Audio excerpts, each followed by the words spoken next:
Baik, selamat malam semuanya. Perkenalkan, nama saya Dewi Nurailasari, kelas anestesi dari Universitas Tarumanegara. Di sini pembimbing saya adalah Dr. Taufik Eko, spesialis anestesi. Pada malam ini, izinkan saya untuk menjelaskan sedikit mengenai salah satu bab yang berada di buku Tintinals Emergency Medicine Manual, yaitu judulnya adalah kedaruratan endokrin.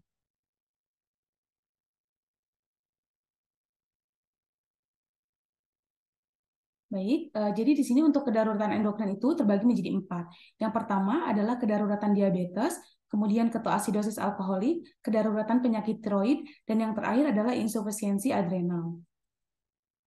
Nah, yang akan kita bahas pertama kali itu adalah kedaruratan diabetes.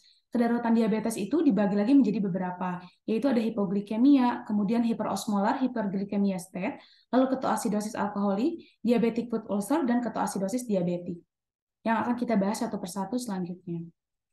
Nah, yang pertama itu adalah hipoglikemi, yaitu salah satu yang termasuk ke dalam kedaruratan diabetes.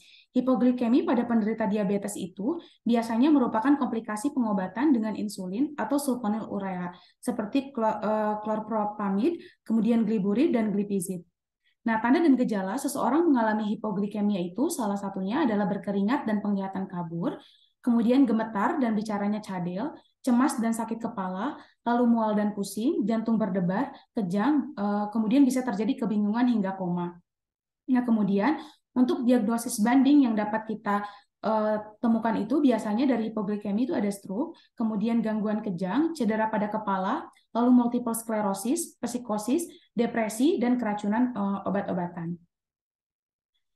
Nah, untuk selanjutnya di sini adalah perawatan dan disposisi Departemen Gawat Darurat untuk seseorang yang mengalami hipoglikemi.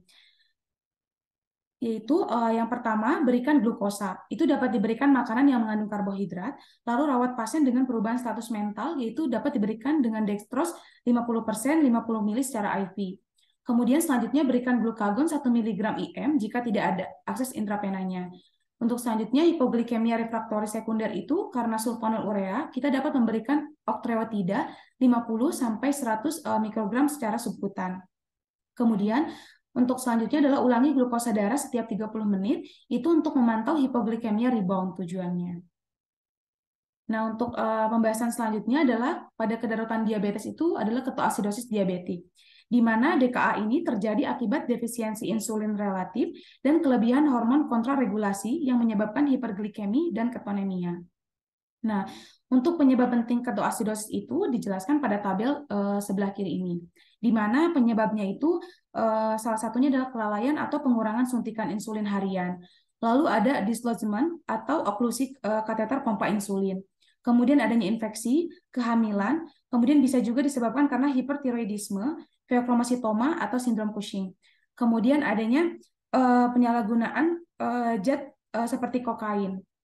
Kemudian adanya obat-obatan seperti steroid, kemudian tiazid, antipsikotik, dan simpatomimetik.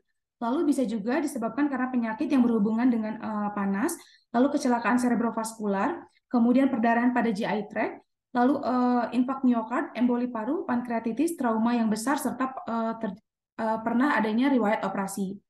Kemudian tanda dan gejala seseorang mengalami ketoasidosis diabetik itu salah satunya adalah dehidrasi, kemudian hipotensi dan takikardi, lalu depresi miokard, vasodilatasi, dan kompensasi pernapasan Kussmaul. Lalu bisa juga kita temukan mual dan muntah serta sakit perut pada penderita yang mengalami ketoasidosis diabetik. Lalu bisa juga ada bau khas, aseton, atau bau buah. Nah, untuk diagnosisnya, di sini di mana seseorang yang mengalami DKA itu dapat didiagnosis jika kadar glukosanya itu lebih dari 250 mg per desiliter. Kemudian anion gapnya itu adalah lebih dari 10 mili ekuivalen per liter. Kemudian bikarbonatnya itu kurang dari 15 mili ekuivalen per liter. Untuk pH-nya itu kurang dari 7,3. Serta terdapat ketonemia atau ketonuria yang sedang. Nah, untuk diagnosis banding, yang dapat kita pikirkan itu adalah hipoglikemi, kemudian hiperglikemik hiperosmolar, ketoasidosis alkoholik, gagal ginjal, asidosis laktat, serta konsumsi seperti salisilat, metanol, etilen glikol, besi, ataupun isoniazid.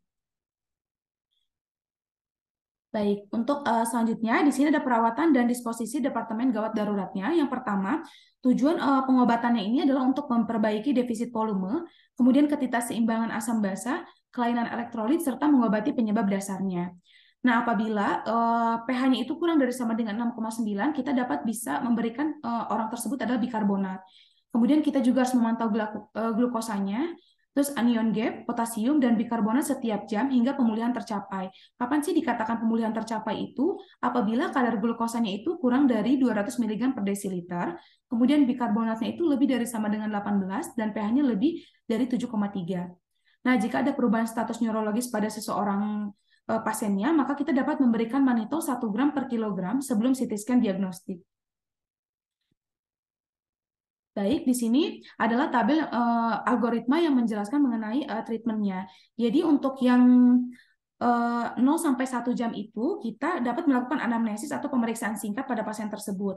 Lalu kita dapat melakukan monitor terhadap glukosa, EKG, urin atau serum ketonnya. Kemudian kita dapat memberikan IP, yaitu yang pertama normosalin 15 sampai 20 mili per kilogram per jam, yaitu selama 1 jam pertama. Kemudian untuk 0,5 yang keduanya itu adalah 0, normosalin TKO. Kita juga dapat mengirim elektrolit, CBC, fosfat, kalsium, magnesium, PBG, dan pertimbangkan untuk kultur darah atau urinnya.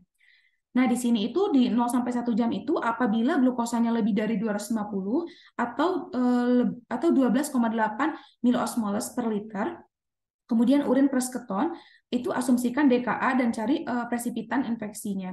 Kemudian periksa EKG untuk hiperkalemi, infrak, polikateter, dan sesuai kebutuhan.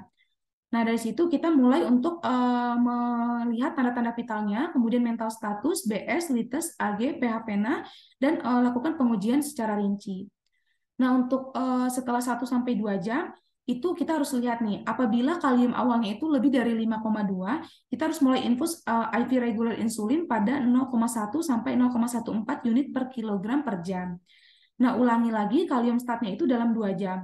Kemudian kalau kalium awalnya itu lebih dari 3,3 dan kurang dari 5,2, maka haluaran urinnya itu tambahkan 20 sampai 30 mili ekuivalen kalium ke setiap liter cairan, dan insulin itu menetes seperti di atas.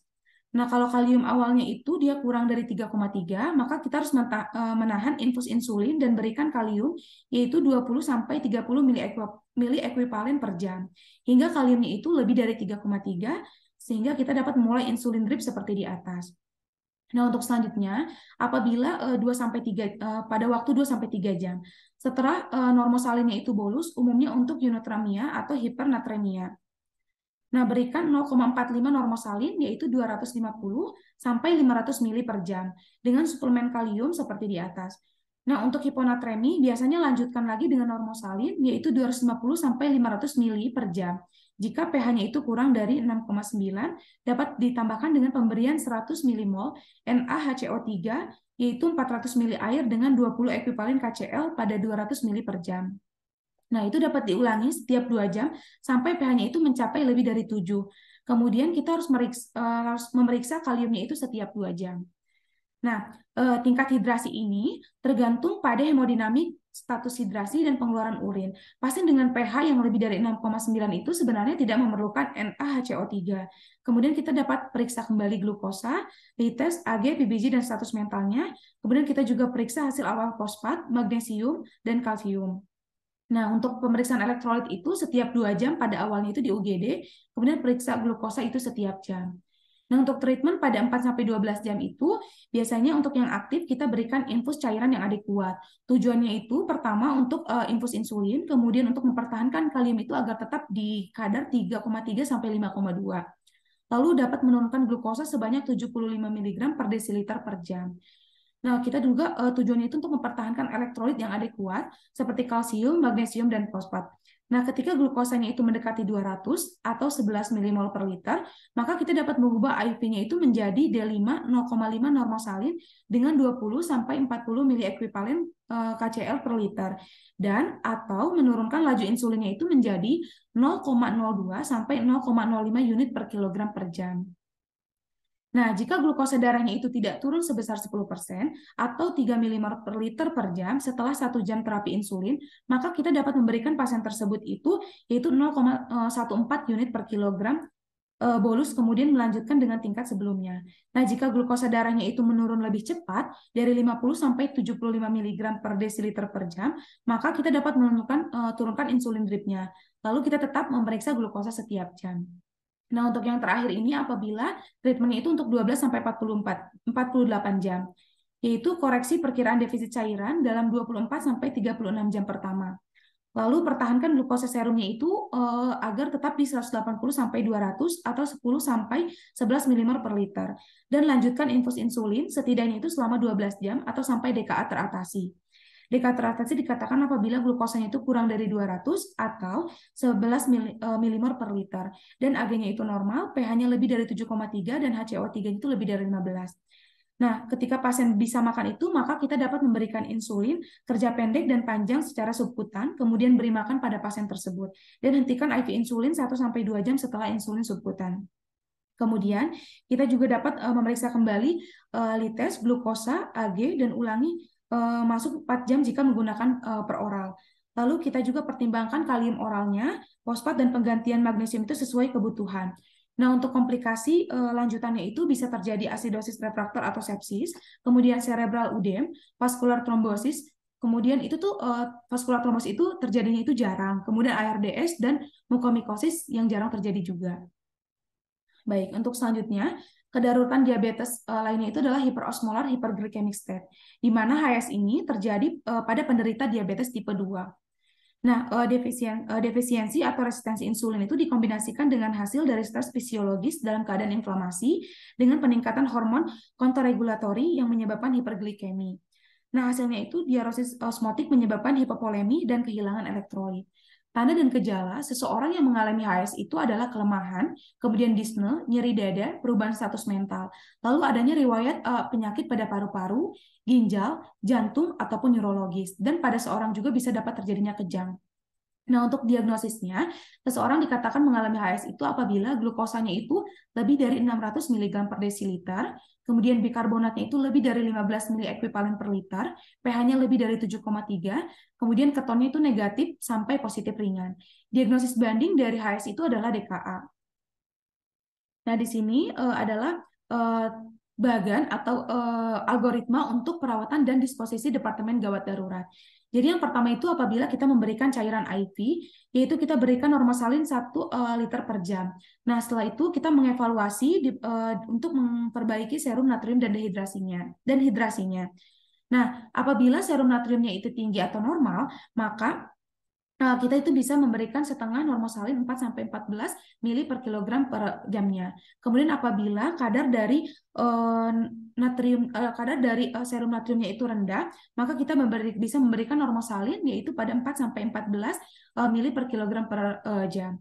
Nah, untuk selanjutnya adalah treatment untuk insulin. Nah, insulin ini diberikan 0,1 sampai 0,14 unit per kilogram per jam IV secara infus. Nah, sasarannya adalah glukosanya itu turun sebanyak 50 mg per desiliter per jam atau 2,8 mmol per liter per jam. Nah, ini ada beberapa kondisi. Apabila glukosanya itu turun lebih dari 70 mg per desiliter per jam atau lebih dari 3,9 mmol per liter per jam, maka kita turun insulin menjadi 0,05 unit per kilogram per jam.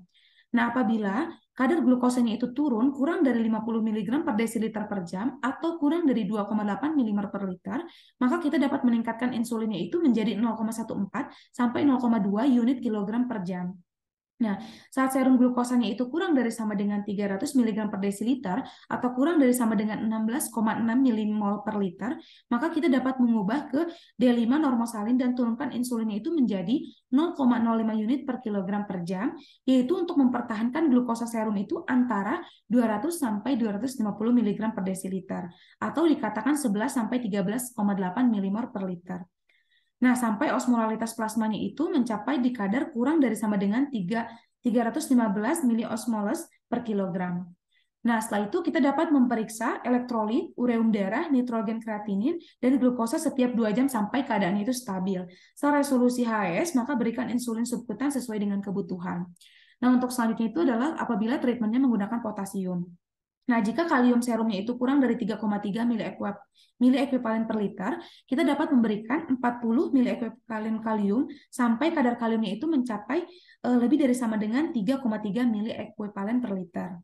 Nah, jika serum kaliumnya itu lebih dari sama dengan 0,5 mili ekuivalen per liter, maka kita itu jangan memberikan kalium, tapi kita harus mencentang kaliumnya setiap 1,2 jam. Lalu jika kadar dari serum kaliumnya itu lebih dari sama dengan 3,3, tetapi kurang dari 5 mili ekuivalen per liter, maka kita memberikan kaliumnya itu untuk mempertahankan kadar dari serum kaliumnya itu pada 4-5 mili ekuivalen per liter. Baik, untuk selanjutnya itu adalah kedaruratan diabetes itu ada diabetic foot ulcer, di mana di sini ada beberapa kategori. Jadi untuk yang pertama itu adalah infeksi yang tidak mengancam anggota tubuh. Itu ada karakteristik, diagnosis, sama treatmentnya. Nah, untuk pertama itu yang tidak mengancam anggota tubuh itu karakteristiknya kurang dari 2 cm selulitis. Yaitu untuk diagnosisnya kita bisa menggunakan budaya dari dasar ulkus atau dengan jaringan spesimen jika memungkinkan. Nah, untuk treatmentnya itu, kita bisa manajemen rawat jalan dengan tindak lanjut dalam 24-72 jam. Lalu yang kedua, karakteristiknya itu adalah ulkus yang superficial. Maka untuk diagnosisnya, kita bisa menggunakan pencitraan diagnostik seperti radiografi, MRI, kemudian dan scan nuklir. Nah, untuk treatmentnya, kita bisa menggunakan debridement, semua nekrotik, jaringan, dan kalusnya. Lalu apabila terdapat infeksi yang ringan, maka kita dapat mendiagnosis itu dengan tes serologi. Lalu untuk treatmentnya bisa menggunakan perawatan atau pembalutan pada luka. Nah, untuk selanjutnya itu ada toksisitas yang tidak sistemik, yaitu kita bisa mendiagnosis itu dengan CBC dengan diferensial. Treatmentnya bisa antibiotik empiris diferensial yang dimodifikasi oleh temuan pada budayanya. Kemudian untuk selanjutnya keadaan karakteristiknya itu adalah tidak ada perubahan iskemik, yaitu untuk diagnosisnya bisa menggunakan ESR dengan treatment pembongkaran yang sesuai bantalan beratnya. Kemudian untuk yang selanjutnya itu adalah tidak ada tulang atau sendi yang terlibat, maka kita bisa mendiagnosis itu dengan luas panel metabolisme. Dan treatmentnya itu dengan perawatan luka dilanjutkan dengan membungkus atau membalut dan debridement sesuai dengan kebutuhannya. Nah, untuk yang terakhir ini adalah dia tidak sampai ke dalam tulang, maka bisa treatmentnya itu masuk ke rumah sakit jika ada infeksi yang berlanjut atau tanda atau gejala sistemik yang mengembangkan. Maka kita juga dapat merujuk ke ahli penyakit kaki untuk perawatan lanjutannya, kemudian bisa memberikan sepatu yang khusus dan prostesis sesuai dengan kebutuhan. Nah, untuk yang selanjutnya ini, yang bagian sini itu adalah bagian infeksi yang mengancam anggota tubuh. Nah, itu karakteristiknya sama seperti yang tidak mengancam tubuh tadi, itu ada beberapa karakteristik. Untuk yang pertama, yaitu lebih dari 2 cm selulitis. Maka untuk diagnosisnya itu dapat menggunakan budaya mendalam dari dasar ulkus atau luka dengan spesimen jaringan jika memungkinkan. Kemudian untuk treatmentnya itu bisa masuk ke dalam rumah sakit. Kemudian yang kedua itu selanjutnya adalah ulkus yang dalam, di mana untuk diagnosisnya itu kita dapat melakukan pencitraan diagnosis juga seperti radiografi, MRI, kemudian pemindaian nuklir, tulang pemindaian leukosit, serta arteriografi. Kemudian untuk treatmentnya itu ada debridement bedah dengan reseksi semua nekrotik tulang dan jaringan yang lunak. Kemudian selanjutnya apabila terdapat bau atau perulen drainase dari luka, maka kita diagnosisnya itu dengan tes serologi. Nah, untuk treatmentnya bisa eksplorasi dan drainase abses yang dalam. Kemudian apabila ditemukan adanya demam, maka kita bisa melakukan CBC dengan diferensiasi dan treatmentnya itu cakupan antibiotik empiris, kemudian dimodifikasi oleh kultur temuannya. Nah, apabila terdapat perubahan iskemik, maka kita dapat mendiagnosis dengan ESR dan treatmentnya itu dengan reseksi bedah dari osteomyelitis. Kemudian apabila ada temuan karakteristiknya itu ada limfangitis dan busung, maka kita diagnosis dengan luas panel metabolisme. Lalu untuk treatmentnya itu bisa perawatan luka dilanjutkan dengan PAX, kemudian balutan, debridement sesuai dengan kebutuhan. Nah, apabila karakteristiknya itu ada sepsis atau septik yang terkejut, maka kita diagnosis itu dengan kultur darah. Dan untuk treatmentnya kita bisa rekonstruksi hemat kaki, kemudian prosedur rujuk ke ahli penyakit kaki untuk perawatan lanjutannya. Kita juga bisa memberikan sepatu khusus dan prostesis sesuai dengan kebutuhan. Nah, di sini adalah beberapa antimikrobial terapi untuk infeksi diabetes related lower extremity ulcer. Di mana yang pertama itu yang tidak mengancam anggota tubuh, maka kita dapat memberikan cefalexin 500 mg per oral setiap 6 jam selama 10 hari. Atau bisa diberikan clindamycin, yaitu 300 sampai 400 mg per oral setiap 6 sampai 8 jam selama 10 hari. Kemudian diclocasilin, yaitu 500 mg per oral setiap 6 jam selama 10 hari. Atau bisa juga diberikan amoxicillin clavulanat 875 per 125 mg per oral setiap 12 jam selama 10 hari. Kemudian pilihan terakhirnya itu adalah clarithromycin 500 mg per oral setiap 12 jam. Nah, clarithromycin ini diberikan apabila ada alergi terhadap penisilin yang berat. Kemudian untuk selanjutnya, apabila yang mengancam anggota tubuh itu untuk sediaan oral itu bisa diberikan ciprofloxacin atau levofloxacin atau moxifloxacin ditambah dengan clindamycin. Atau kita bisa memberikan trimotropin, sulfamethoxazole ditambah dengan amoxicillin clavulanat. Nah, untuk yang sediaan IV itu kita bisa memberikan ampicillin sulbactam yaitu 3 gram setiap 6 jam. Atau bisa dengan piperacillin tazobactam yaitu 4,5 gram setiap 6 sampai 8 jam. Atau bisa juga dengan clindamycin yaitu 900 mg setiap 6 jam yang ditambah dengan ciprofloxacin 400 mg setiap 8 sampai 12 jam atau bisa ditambah dengan ceftriaxone yaitu 1 gram setiap 12 jam. Nah, untuk yang mengancam jiwa itu kita bisa berikan IP, sedianya itu IP yaitu imipenem kilastatin yaitu 500 mg setiap 6 jam atau dapat diberikan dengan meropenem 1 gram setiap 8 jam. Atau bisa juga dengan vancomycin yaitu 15 sampai 20 mg per kilogram setiap 12 jam ditambah dengan metronidazole 500 mg setiap 8 jam plus azithromycin yaitu 2 gram setiap 6 sampai 8 jam atau bisa juga dengan ciprofloxacin 400 mg setiap 8 sampai 2 jam jika cakupan MRSA-nya itu dijamin. Nah, untuk selanjutnya yang akan kita bahas itu adalah ketoasidosis alkoholik. Nah, ketoasidosis alkoholik atau AKA itu juga disebabkan oleh asupan alkohol yang berlebihan secara akut ataupun kronis, yang mana penyimpanan glikogen itu akan habis yang akan mengaktifkan lipolisis untuk memasok energi. Nah, lipolisis dan metabolisme alkohol itu akan menghasilkan asam keto yang kemudian menyebabkan asidosis metabolik anion gap. Nah, untuk tanda dan gejala seseorang mengalami ketoasidosis alkoholik itu bisa terjadinya mual muntah, kemudian nyeri perut, sakit yang akut, dan dehidrasi. Nah, tabel di sini itu menjelaskan mengenai dia untuk yang atas, yang ini, yang 131 itu, yang 130 strip 1 itu menjelaskan mengenai bagaimana kita kriteria diagnosis ketoasidosis alkoholik itu. Jadi tanda-tandanya itu glukosa serumnya itu rendah, normal atau sedikit meningkat. Kemudian terjadinya maksudnya ada riwayat atau pernah terjadinya pesta minum yang berakhir dengan mual muntah, kemudian penurunan asupan. Lalu adanya asidosis metabolik, kemudian anion gap yang lebar. Keton serumnya itu positif dan asidosis metabolik anion gap lebar itu tanpa penjelasan alternatif. Kemudian untuk tabel yang bawahnya yang 130 strip 2 itu merupakan diagnosis banding dari asidosis metabolik. Celah anion adalah diingat oleh akronim MUDPILAS, di mana ada metanol, uremia, kemudian diabetik ketoasidosis, terus ada paradehid, ada iron, kemudian isoniazid, dan inhalans. Kemudian ada juga laktik asidosis, etanol, etilen glikol, serta salisilat. Nah, di sini untuk perawatan dan disposisi Departemen Gawat Daruratnya itu yang pertama D5 normosalin IV, yaitu sampai rehidrasi, kemudian D5 0,45 normosalin IV itu untuk pemeliharaan. Kemudian kita juga dapat memberikan tiamin 100 mg secara IV sebelum pemberian glukosa. Itu tujuannya adalah untuk mencegah penyakit Wernicke. Kemudian kita dapat memberikan suplemen elektrolit dan vitamin sesuai dengan indikasi yang nanti ditentukan. Kemudian selanjutnya melanjutkan pengobatan sampai asidosisnya hilang dan asupan oral itu dapat ditoleransi. Kemudian kita dapat mempertimbangkan natrium bikarbonat itu diberikan apabila setelah diobati ternyata pH-nya itu tetap kurang dari 7. Nah, untuk selanjutnya yang akan kita bahas itu adalah kedaruratan penyakit tiroid. Yang pertama adalah hipotiroid dan coma mixed edem. Nah, hipotiroidisme itu dapat disebabkan oleh banyak faktor.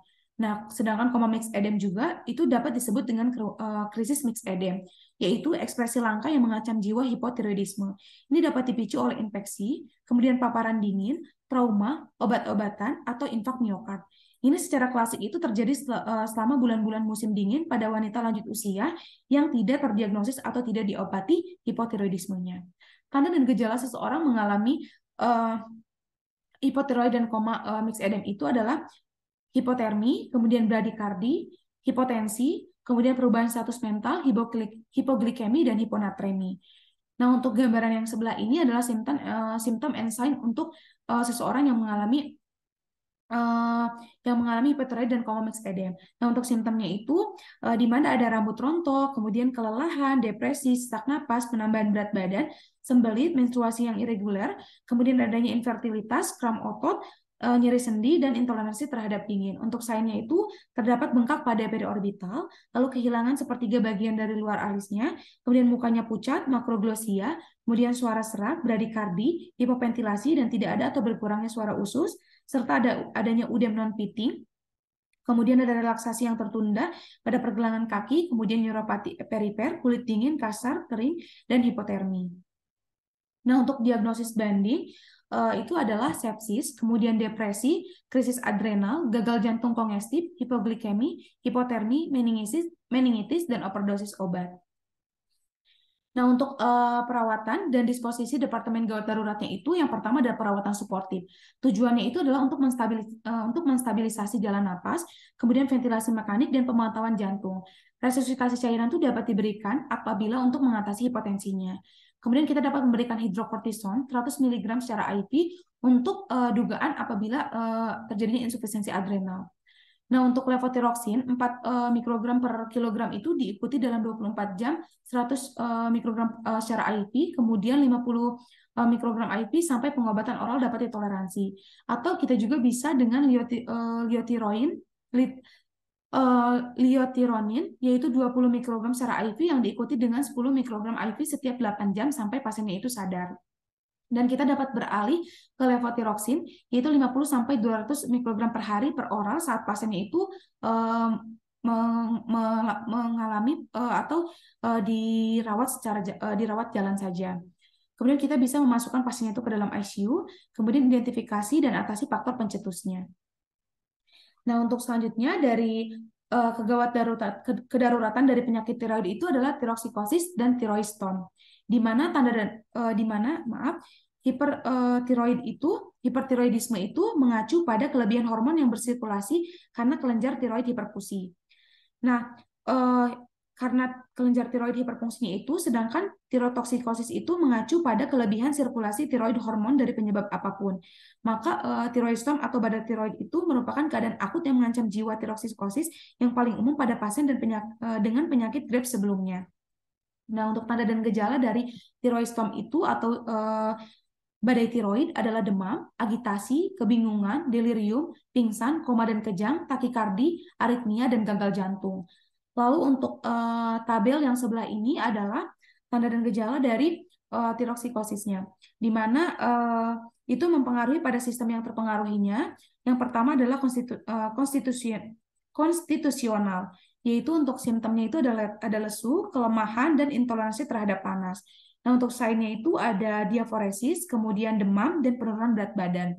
Kemudian apabila sistem yang terpengaruhnya itu adalah neuropsikiatri, yaitu simptomnya itu bisa terjadinya labilitas emosional, kemudian kecemasan, kebingungan, koma, psikosis, dan untuk sign-nya itu adanya tremor halus, kemudian pemborosan otot, hiperrefleksi, kelumpuhan yang periodik. Nah, untuk sistem yang terpengaruhnya apabila oftalmologi, yaitu simptomnya itu bisa terjadinya diplopia dan iritasi mata. Kemudian untuk sign-nya itu bisa terjadi lead lag, kemudian mata kering, eksotalmos, kemudian oftalmoplegi, dan infeksi pada konjungtiva. Nah, kemudian apabila sistem yang terpengaruhnya itu adalah endokrin pada kelenjar tiroid, maka tanda-tandanya itu atau simptomnya itu lehernya itu terasa seperti penuh, kemudian lunak. Dan untuk sign-nya itu adalah pembesaran terhadap tiroid dan terdapat suara bruit. Kemudian apabila sistem yang terpengaruhnya itu adalah kardiorespirasi, maka simptomnya itu bisa terjadi disnu, kemudian palpitasi dan nyeri dada. Untuk sign-nya itu bisa tekanan nadinya itu yang melebar, kemudian hipertensi yang sistolik, kemudian sinus takikardi, fibrilasi atrium atau flutter, dan gagal jantung kongestif. Kemudian apabila sistem yang terpengaruhnya itu adalah GI tract, maka simptomnya itu bisa terjadi diare, dan untuk sign-nya itu ada bunyi usus yang hiperaktif. Kemudian apabila pada reproduksi, maka bisa terjadinya oligomenore dan penurunan libido. Kemudian untuk sign-nya itu bisa ginekomasti dan telangiectasia. Kemudian untuk ginekologi, itu untuk simptomnya itu menorrhagia dan irregularity. Kemudian untuk sign-nya itu rambut kemaluannya itu biasanya jarang. Kemudian untuk hematologi, untuk simptomnya itu bisa kulitnya pucat, dan untuk sign-nya itu anemia leukositosis. Kemudian pada yang dermatologis, itu yang terakhir, itu biasanya simptomnya itu rambut rontok. Kemudian untuk sign-nya itu mixed edem yang pretibial. Kemudian kulitnya itu hangat dan lembab, serta eritem pada palmaris, serta ada onikolisis. Nah, untuk diagnosis banding yang dapat kita pertimbangkan itu adalah sepsis, heat stroke, kemudian delirium tremens, sindrom malignan neuroleptik, sindrom serotonin, kemudian feochromocytoma, serta overdosis obat simpatomimetik. Kemudian untuk perawatan dan disposisi Departemen Gawat Daruratnya itu yang pertama perawatan suportif. Nah, di mana tujuannya itu untuk menstabilisasi jalan napas, kemudian oksigen tambahan dan pemantauan jantung. Nah, apabila pasien tersebut terjadinya pendinginan atau maksudnya apabila pasiennya itu terjadi hipertermi atau itu kita bisa memberikan pengobatan itu dengan pendinginan. Kemudian berikan acetaminophen 325 sampai 650 mg per oral, yaitu setiap 4 sampai 6 jam. Kita juga dapat memperbaiki dehidrasinya, yaitu dengan cairan IV dan dukung nutrisi. Nutrisi yang dapat diberikan seperti glukosa, multivitamin, tiamin, dan folat. Lalu PTU atau propil tiaurasil itu dapat diberikan 600 sampai 1000 mg per oral yang diikuti dengan 200 sampai 250 mg setiap 4 jam, atau metimazol, di mana diberikan sebanyak 40 mg per oral sebagai dosis muatan yang diikuti dengan 25 mg setiap 4 jam. Nah, untuk selanjutnya, yaitu kita dapat untuk menghambat produksi hormon tiroid barunya dapat memberikan larutan Lugol 8-10 tetes per oral setiap 6-8 jam. Atau dapat diberikan kalium iodida 5 tetes per oral setiap 6 jam, atau IV asam iopanoat yaitu 1 gram setiap 8 jam untuk yang pertama 24 jam. Kemudian 500 mg 2 kali sehari, atau ipodat 0,5-3 gram per hari selama 3 hari, atau litium karbonat yaitu 300 mg per oral setiap 6 jam. Kemudian kita dapat memberikan propanolol IV itu secara bulus 1-2 mg secara lambat dan ulangi setiap 10-15 menit, atau esmolol 500 mikrogram per kilogram IV yang bolus diikuti 50-200 mikrogram sampai efeknya itu tercapai. Nah, hal tersebut itu harus dihindari pada pasien dengan penyakit bronkospastik atau gagal jantung kongestif yang berat. Kemudian yang selanjutnya, kita dapat untuk mencegah konversi perifer dari T4 menjadi T3 itu dengan hidrokortison 100 mg yang diikuti 3 kali sehari sampai stabil, atau dexamethasone 2 mg setiap 6 jam. Kemudian kita dapat mengevaluasi dan tangani sumber pencetusnya. Kita harus mencari tahu nih sumber infeksi pada pasien demam dan berikan antibiotik yang sesuai untuk diidentifikasi infeksinya. Kemudian kita bisa memasukkan pasien itu ke pengaturan yang dipantai atau ke ruang ICU. Dan untuk selanjutnya yang akan kita bahas itu adalah insufisiensi adrenal, di mana terjadi itu ketika permintaan fisiologis untuk glukokortikoid dan mineral kortikoid itu melebihi suplai dari korteks adrenal tersebut. Nah, hipofisis itu dapat mengeluarkan hormon adrenokortikotropin atau ACTH dan terkait hormon perangsang melanosit atau MSH. ACTH itu dapat merangsang adrenal korteks untuk mengeluarkan kortisol, di mana kortisol itu memiliki umpan balik negatif pada hipofisis untuk menghambat sekresi ACTH dan MSH. Tanda dan gejala seorang mengalami insufinsiensi adrenal itu adalah kelemahan, kemudian dehidrasi, hipotensi, anoreksia, mual muntah, penurunan berat badan, sakit perut, shock, dan bahkan perubahan status mental. Nah, untuk melakukan diagnosisnya itu di mana ditandai dengan kadar kortisol plasma yang rendah. Kemudian di sini insufisiensi adrenal itu terbagi menjadi 2, ada yang primer dan yang sekunder. Nah, untuk yang primer itu biasanya ACTH-nya tinggi, kemudian terjadinya hiponatremi, hiperkalemi, hipoglikemi, anemia, kemudian metabolis asidosis dan azotemia prarenal.